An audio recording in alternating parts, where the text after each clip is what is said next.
형제들아, 너희가 자유를 위하여 부르심을 입었으나 그러나 그 자유로 육체의 기회를 삼지 말고 오직 사랑으로 서로 종로를 타라. 온 율법은 내 이웃 사랑하기를 내 자신같이 하라 하신 한 말씀에서 이루어졌나니 만일 서로 물고 먹으면 피차 멸망할까 조심하라. 내가 이르노니 너희는 성령을 따라 행하라. 그리하면 육체의 욕심을 이루지 아니하리라. 육체의 소욕은 성령을 거스르고 성령은 육체를 거스르나니 이 둘이 서로 대적하므로 너희가 원하는 것을 하지 못하게 하려 함이니라. 너희가 만일 성령의 인도하신 바가 되면 율법 아래 있지 아니하리라. 육체의 일은 분명하니 곧 음행과 더러운 것과 호색과 우상 숭배와 주술과 원수 맺는 것과 분쟁과 시기와 분냄과 당 짓는 것과 분열함과 이단과 투기와 술 취함과 방탕함과 또 그와 같은 것들이라. 전에 너희에게 경계한 것 같이 경계하노니 이런 일을 하는 자들은 하나님의 나라를 유업으로 받지 못할 것이요 오직 성령의 열매는 사랑과 희락과 화평과 오래 참음과 자비와 양선과 충성과 온유와 절제니 이 같은 것을 금지할 법이 없느니라. 그리스도 예수의 사람들은 육체와 함께 그 정욕과 탐심을 십자가에 못 박았느니라. 만일 우리가 성령으로 살면 또한 성령으로 행할지니 헛된 영광을 구하여 서로 노엽게 하거나 서로 투기하지 말지니라. 아멘. 우리 오늘 말씀 제목 함께 읽어보시겠습니다. 시작. 뻔한 말이 뻔하지 않게 될 때. 갈라디아서 후반 부분입니다. 이제 오늘이 끝나면 갈라디아서 2번 하면 끝이 납니다. 복음 시리즈로 치면 이제 복음의 결과에 해당되는 지점들을 우리가 함께 말씀을 나누게 됩니다. 설교 결론이 이것입니다. 쓰지 않았는데 설교 결론이 이것입니다. 사랑으로서 믿고 믿음으로 사랑한다. 한번 따라해주면 감사하겠습니다. 사랑으로서 믿고 믿음으로 사랑한다. 이것이 오늘 이제 설교의 결론입니다. 근데 사랑으로서 믿고 믿음으로 사랑한다, 이게 당연한 말인데 제가 생각할 때 좀 뻔한 말 같다는 거죠. 뻔한 말. 트럼프의 딸인 이방카가 그런 얘기를 했다고 하잖아요. 나는 모든 뻔한 것만 보면 미칠 것 같다. 그래서 어떤 사람들은 뻔한 말을 뻔하게 해야 된다, 그렇게 말하는 사람도 있죠. 저도 뻔한 거 별로 안 좋아합니다. 근데 이 뻔한 말에는 두 가지 측면이 있다고 봐요. 긍정적인 측면이 있고 부정적인 측면이 있다고 봅니다. 뻔한 말의 긍정적 측면은 이것입니다. 사실은 세상의 모든 정답은 다 뻔한 말이에요. 예를 들어 속담 같은 거죠. 뭐가 있을까요? 가는 말이 고와야 오는 말이 곱다.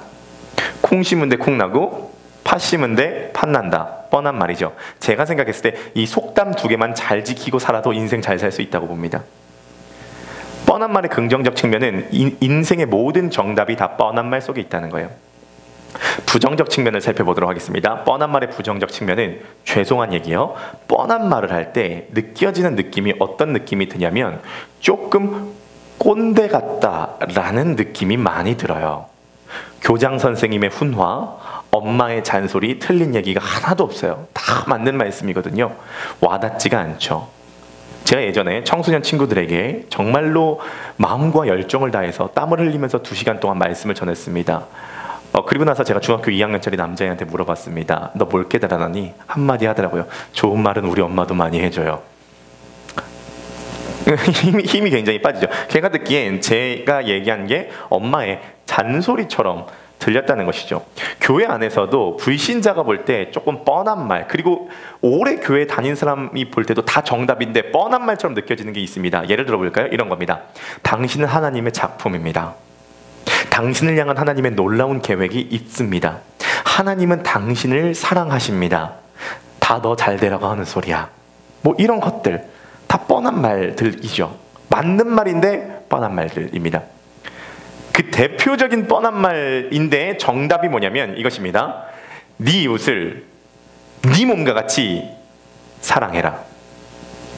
아름다운 마음들이 모여서 주의 은혜 나누며 예수님을 따라 사랑해. 옛날에 초등학교 때 누가 이거 빨리 부르나 막 내기하고 그랬거든요. 빠른 감기로 2배속, 4배속, 6배속 아름다운 마음들이 모여서 주의 은혜 나누며 이런 식으로 하면서 막 하는 거. 미움 다툼 시기 질투 버리고 우리 서로 사랑해. 인생의 모든 정답은 서로 사랑하라 에서 끝나요. 오케이. 우리들이 지금 겪고 있는 개인적 문제, 가정의 문제, 정치, 경제, 사회 모든 문제, 이 세상의 모든 문제는 내 이웃을 내 몸과 같이 사랑하지 않기 때문에 생겨나는 문제입니다. 그럼 말씀드릴게요. 서로 사랑하십시오. 끝. 그럼 무슨 마음이 들어요? 누가 모르냐. 누가 모르냐. 쉽게 얘기해서 지금 의대 정원 문제가 정치적으로 이슈잖아요. 근데 그 TV에서 떴을 때 저는 그냥 객관적인 시각으로 바라봤어요. 잠시만요.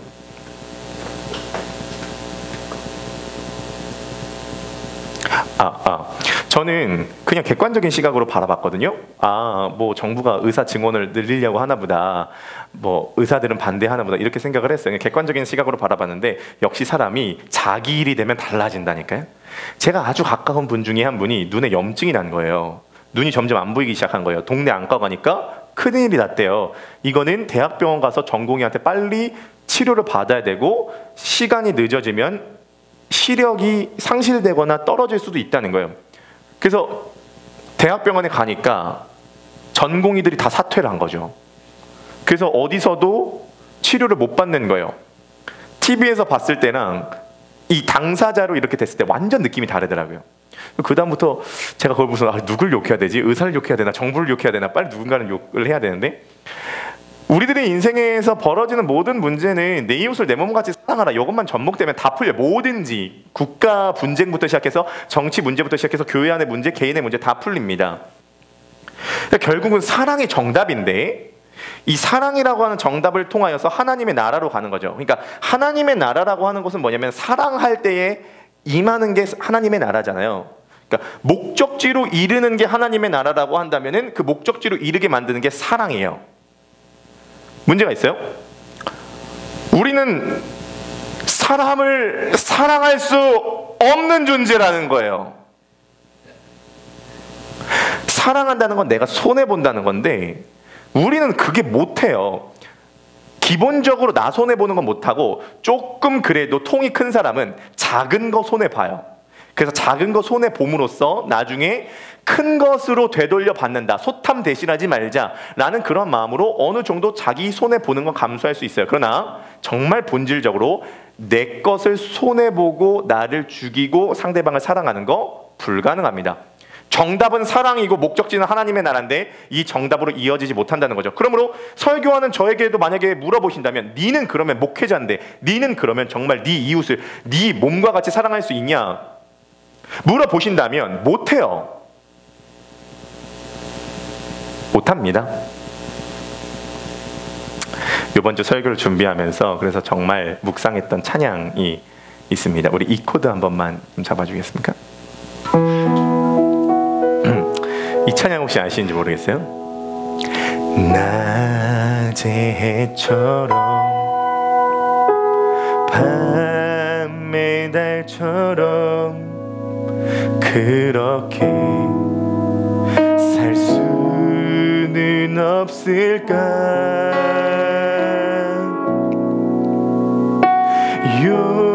욕심도 없이 어두운 세상 비추어 온전히 남을 위해 살듯이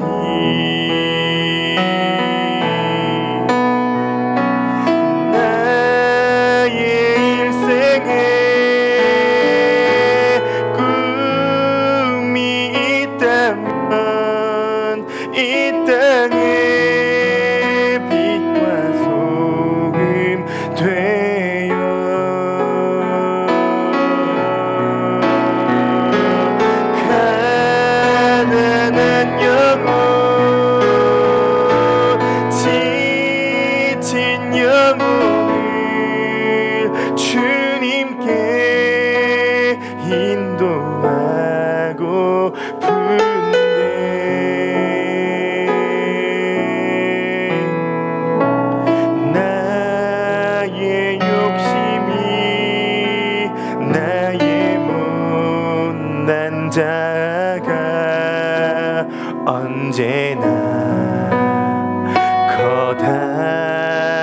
한 짐 되어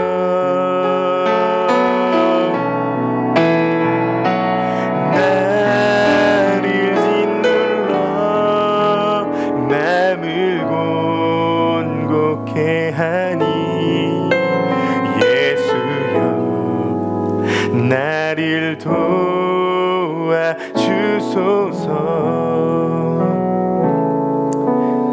2절은 조금 더 우리 마음을 수협합니다. 물 한 잔만 마시고 찬양할게요.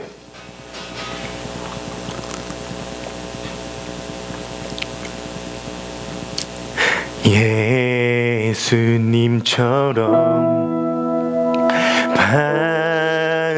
바울처럼 그렇게 살 수는 없을까? 남을 위하여 당신들의 온몸을 온전히 버리셨던 것처럼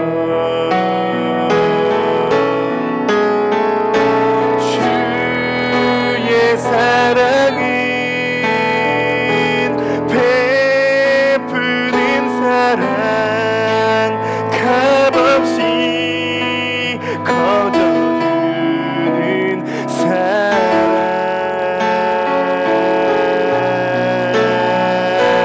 그러나 나는 주는 것보다 받는 것 더욱 좋아하니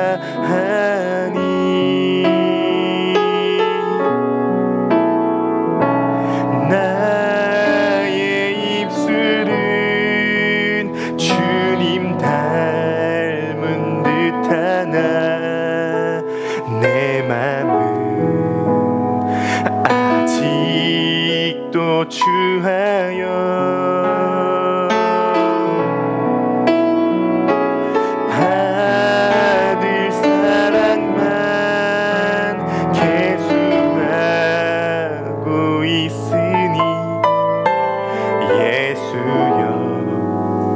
나를 도와주소서.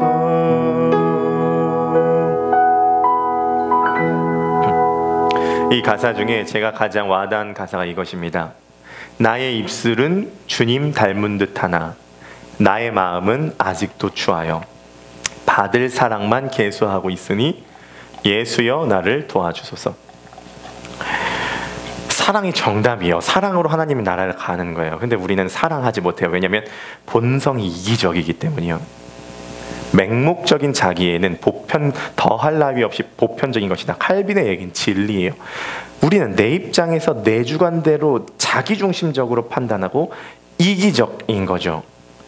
그래서 꽉 막히는 그 올림픽 대로에서 고속버스 터미널로 떨어질 때에 내가 끼어들 때는 아무런 상관이 없는데 내가 오랫동안 기다려서 남이 끼어들 때는 열이 받는 게 우리죠. 항상 우리 중심적으로 살아가는 거죠. 자, 그러면 이것입니다. 정답이 사랑인데 정답으로 이르는 길이 있다는 거예요. 그게 복음이에요. 그래서 사랑은 정답이고 복음은 사랑에 이르도록 만들어주는 해답이에요. 복음이라고 하는 해답을 가지고 사랑이라고 하는 정답을 거쳐서 하나님의 나라라고 하는 목적지에 이르는 거죠. 중요하니까 한번 따라해 주면 감사하겠습니다. 복음이라고 하는 해답을 거쳐서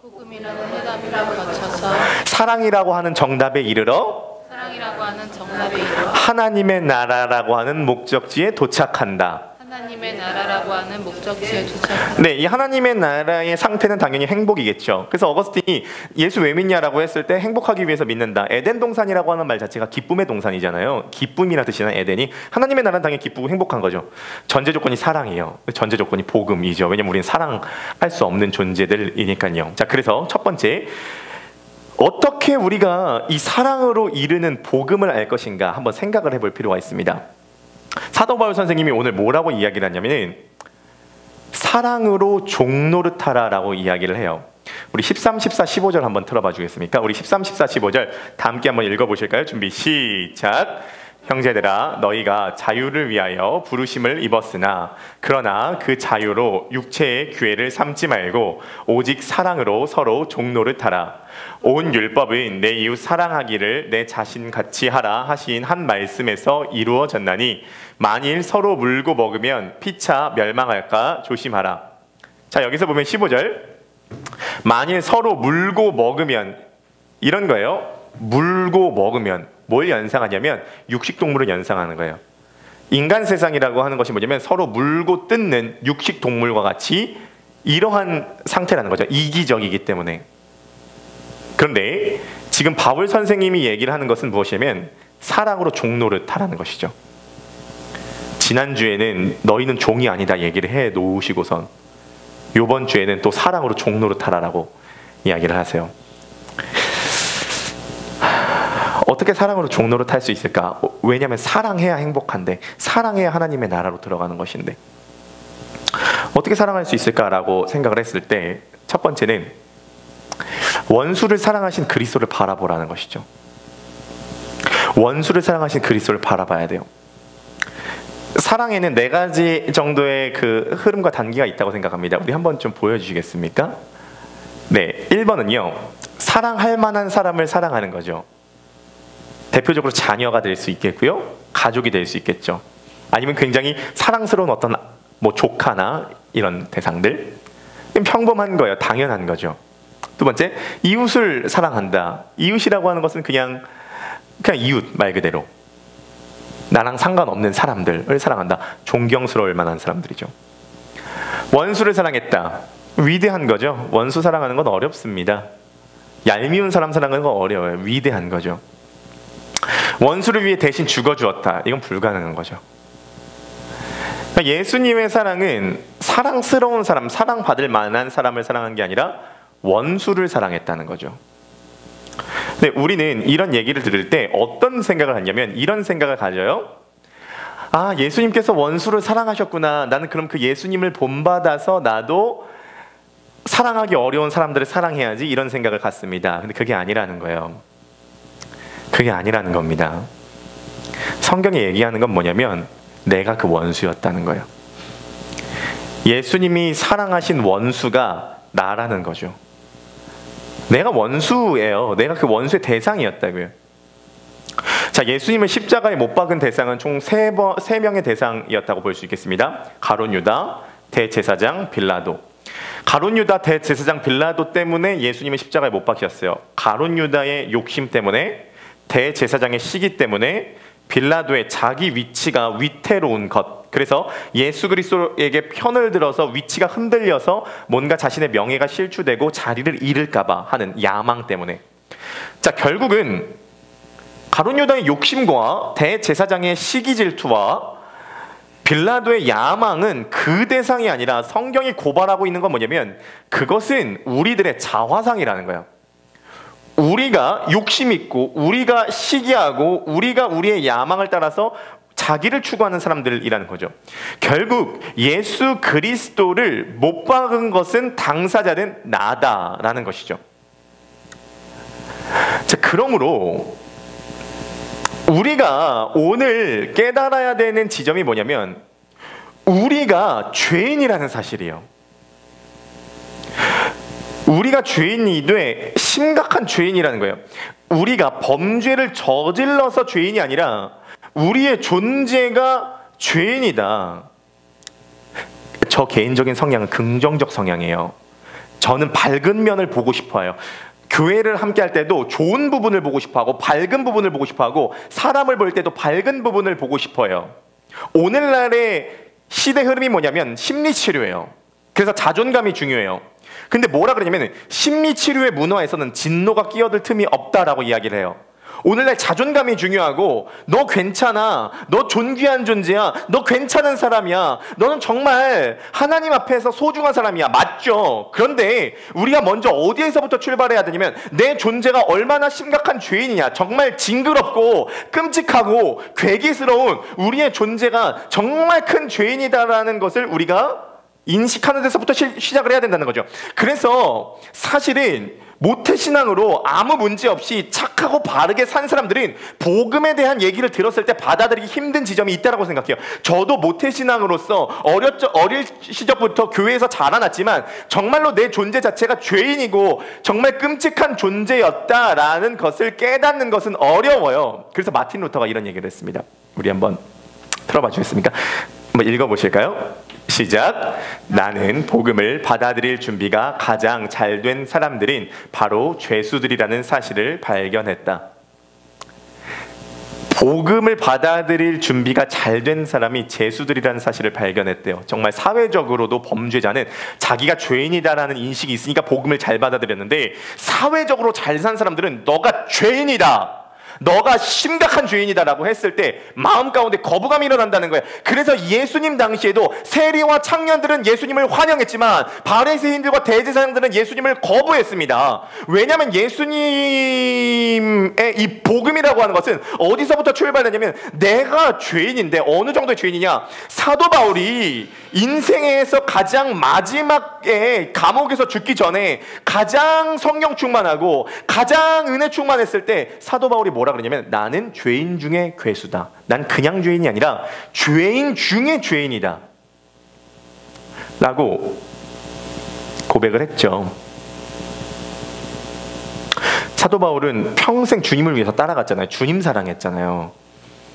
그리고 많은 사람들을 회심시켰잖아요. 그리고 주님을 위해서 많은 희생을 당했고요. 지금도 감옥에 갇혀 있어요. 그러면은 사도 바울 입장에서도 할 말이 있죠. 주님 어떻게 나한테 이러실 수 있습니까? 내가 여태까지 주님을 위해서 희생을 했고 많은 사람들을 회심시켰습니다. 그래도 나 좀 괜찮은 사람 아닙니까? 나 좀 괜찮은 놈 아닙니까? 라고 이야기를 하지 않고, 사도 바울이 가장 충만했을 때에 본인 스스로 자기를 규정한 게 뭐냐면, 나는 죄인 중에 괴수다. 저는 지금 위축시키고 싶은 말이 아니에요. 사도 바울이 지금 죄인 중에 괴수다라는 얘기를 했을 때, 난 죄인 중에 괴수야, 이런 느낌이 아니라, 나는 죄인 중에 괴수다. 사람은 자기 자신을 규정하고 싶어 하죠. 그래서 MBTI가 유행하잖아요. 너 E냐 I냐, 너 F냐 T냐 유행하는 거죠. 근데 우리가 뭘 규정해야 되냐면, 우리가 죄인이라는 사실이에요. 우리의 본성이 너무나 우리의 존재가 너무 타락했다는 그 사실입니다. 그러므로 우리가 성령님께서 우리들의 눈을 열어주셨을 때, 성령님께서 우리들에게 오셔서 우리들이 눈이 열렸을 때 우리들이 발견하는 게 도대체 무엇인가? 우리가 도대체 성령님께 구해야 되는 게 뭐죠? 은사를 구해야 되나요? 은사 받으면 좋죠. 전 너무 좋다고 생각합니다. 예언도 좋고 방언도 좋고 통역도 좋고 치유도 좋아요. 은사 받아야죠. 우리가 성령님께 도대체 뭘 구하죠? 자녀가 좋은 대학 붙어야 되기 위해서 수능날 오전 8시부터 오후 4시까지 자녀를 위해서 기도하는 것, 지금 사업상에 문제가 생겨서 이거 풀리는 것, 이런 것 기도해야 하나요? 뭐 다 필요하다고 생각해요. 아름답다고 생각합니다. 성령님께 성령 충만함을 통해서 은사를 구하는 것도 필요하다고 생각해요. 그러나 가장 핵심이 뭐냐? 성령님께서 우리의 마음의 눈을 여셔서 우리가 발견해야 되는 것은 우리의 존재가 죄인 중에 괴수다라는 것을 발견하는 거예요. 이게 발견하지 않고 이것을 인정하지 않고 직면하지 않으면 기독교인으로서 한 발자국도 발을 떼지 않은 것입니다. 아, 내가 진짜 죄인 중에 괴수구나, 이거 깨닫고 그 다음에 두 번째로 깨닫는 게 뭐냐면, 이 위에 그리스도의 은혜가 나에게 넘쳤구나. 결국 이거 두 가지거든요. 다른 게 아니에요. 이거 두 가지요. 내가 성장하는 것, 내가 변화되는 것, 내 삶의 문제, 이 모든 것, 내 본성과 존재를 바꿀 수 있는 건 이 두 가지밖에 없어요. 내가 죄인 중에 괴수구나, 그 위에 그리스도의 은혜가 넘쳤구나. 초신자든 오래된 신자든 상관이 없어요. 이 폭이 넓어지는 것이 성숙한 신자예요. 두 가지 깨닫는 거예요. 나는 내가 생각한 것보다 훨씬 더 망가져 있구나. 두 번째, 나는 내가 생각한 것보다 훨씬 더 사랑받는 존재구나. 우리들의 존재와 본성을 바꿀 수 있는 건 이거밖에 없어요. 사랑할 수 없는 우리가, 자기 중심적인 우리가 변화되는 방법은 이것밖에 없죠. F 코드 한번, E 코드죠. E 코드. D로 할까요? 만왕의 왕 내 주께서 왜 고초당했나 이 벌레 같은 날 위해 주보혈을 흘렸네. 십자가 내가 처음 볼 때에 나의 맘의 큰 고통 사라져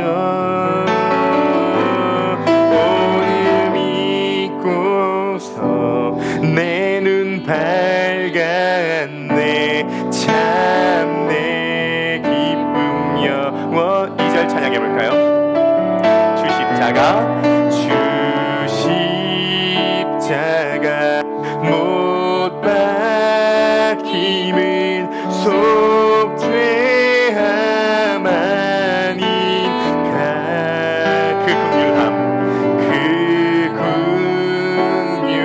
긍휼함과 그 은혜 말할 수 없도 십자가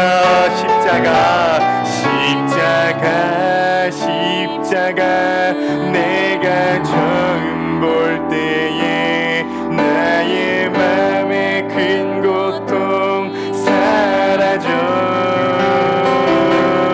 오늘 믿고서 내 눈 밝았네 참 내 기쁨여 3절까지 찬양해 봅시다. 내일부터도 그 큰 은혜 다 갚을 수 없네 나 주님께 몸 바쳐서 주의 이름 쓰 십자가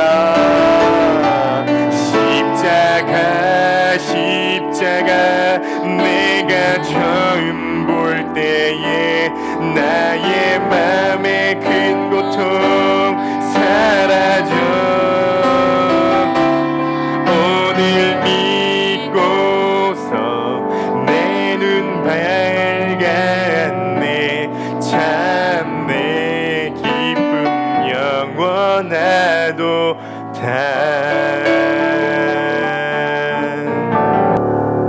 그래서 제가 제 상태를 솔직히 고백하자면 나는 진짜 얄미운 사람과 원수를 사랑할 수 없을 것 같다 이 마음이 들어요. 근데 요즘 드는 생각은 내가 복음에 집중했을 때 내가 정말 죄인 중에 괴수인데 내 위에 그리스도의 은혜가 넘치는구나 라는 복음의 깊이가 깊어지면 내 존재와 인격이 다른 사람을 사랑할 수 있겠다라는 감이 와요. 한번 우리 생각 한번 해보자는 거예요. 내가 하나님 앞에 성령께서 내 눈을 열어주셔서 난 정말 내가 진짜 죄인이구나라는 게 인정이 되고 그 위에 그리스도의 은혜가 넘친다는 감격이 내 안에 있는가? 한번 돌이켜보자는 겁니다. 그러므로 오늘 복음을 조금 일찍 선언하도록 하겠습니다. 복음을 선언할게요. 복음은 설교가 아니에요. 복음은 교훈이 아니거든요. 복음은 선언이에요. 오늘의 복음은 이것입니다. 여러분들은 죄인이에요.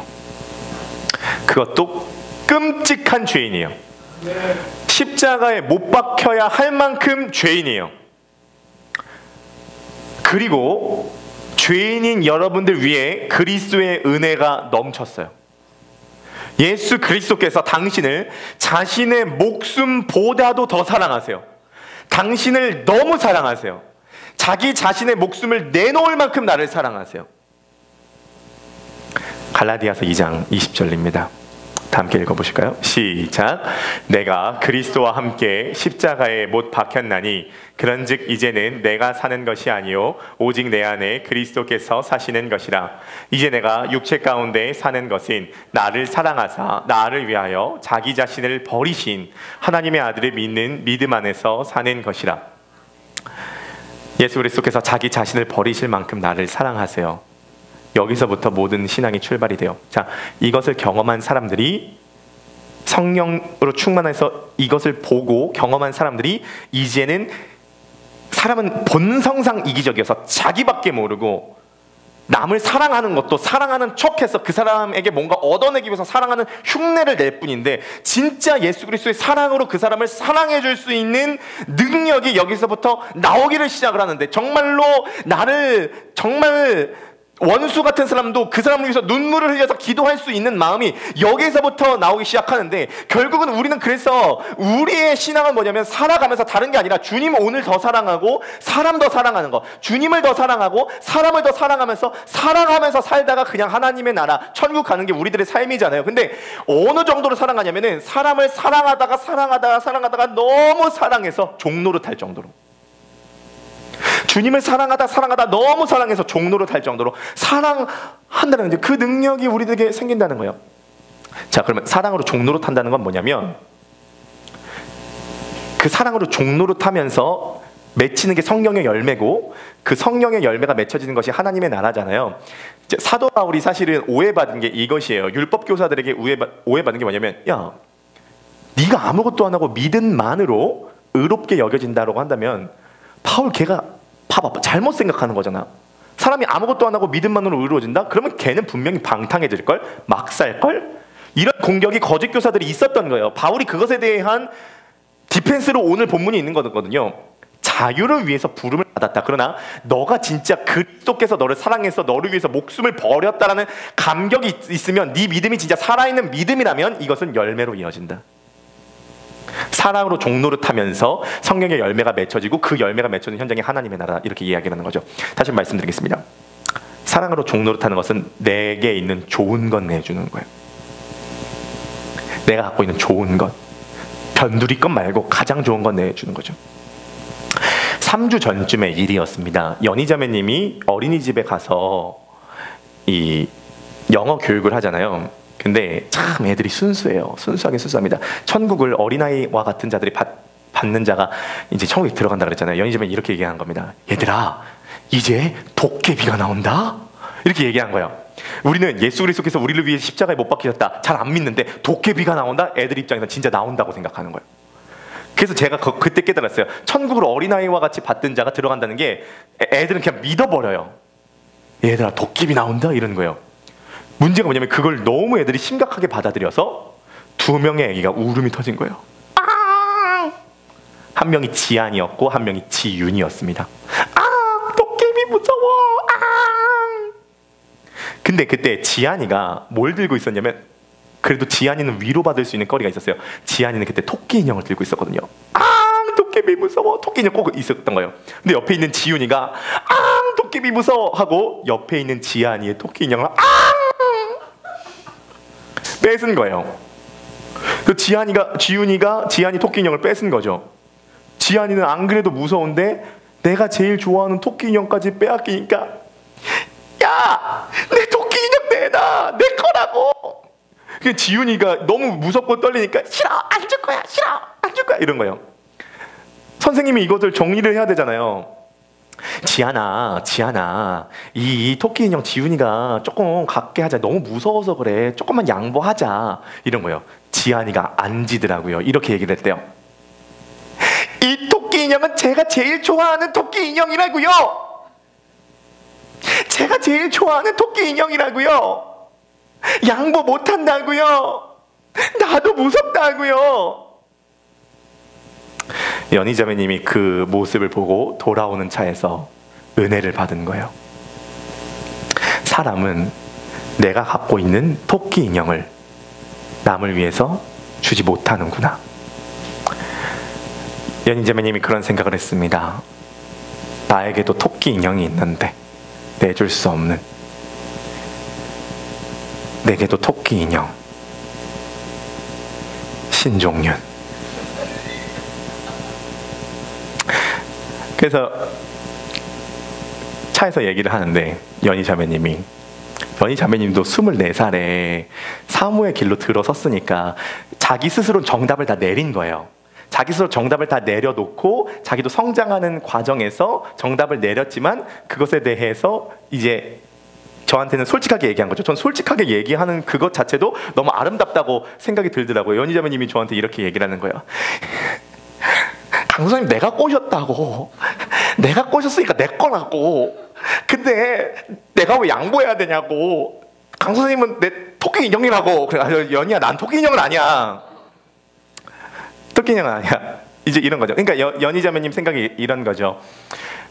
목사라고 하는 것은 결국 성도를 위해서 희생해야 되고 헌신해야 되고 가정에만 집중할 수 있는 것이 아니라 성도님에게 헌신해야 되는데 자기 스스로도 그 생각이 있는 거야. 아, 내가 내 삶이 아니라 성도님을 위해서 헌신하는 삶을 살아야 한다라는 생각이 있으니까 그것에서 이미 이것에 대한 정답을 내려놓고 성장하는 과정 가운데 이런 거죠. 사실 연희자매님이 진짜 사역을 많이 하거든요. 진짜 사역을 많이 해요. 그래서 예나 집사님이 오늘 아침에 그런 얘기를 하더라고요. 금요일 날 기도가 끝나고 너무 감동이 와서 연희자매님 다음 주가 더 스토리 집회잖아요. 그래서 연희야, 우리 더 스토리 집회 무슨 홍보지 같은 거 좀 만들어서 나누자 이런 얘기를 했대요. 근데 오늘 예나 집사님이 아침에 어떤 얘기를 하냐면 그 얘기를 하고 참 연희자매님한테 미안하더래요. 안 그래도 지금 할 게 많은데 또 결혼 준비도 하고 할 게 많은데 또 이거 홍보지 만들자고 얘기를 한 게 그냥 아이디어를 나눈 것뿐인데 좀 미안해서 우리 예나 집사님이 본인이 뭐 이 카드 뉴스 만드는 방법이라도 배워가지고 본인이 한번 만들어 봐야겠다 이런 얘기를 오전에 그렇게 하더라고요. 그러니까 사역을 하는 게 많은데 실제적으로 내가 가장 좋아하는 것 내어줘야 되는구나. 그래서 그 빼앗긴 토끼 인형을 보고 슬퍼했던 지한이의 모습 속에서 자신의 모습을 발견하고 회개하고 그러면서 그런 대화를 나눈 거죠. 그건 저에게도 마찬가지예요. 자, 질문을 한번 드려보도록 하겠습니다. 여러분들이 갖고 계신 토끼 인형이 있으십니까? 내어주지 못한 것.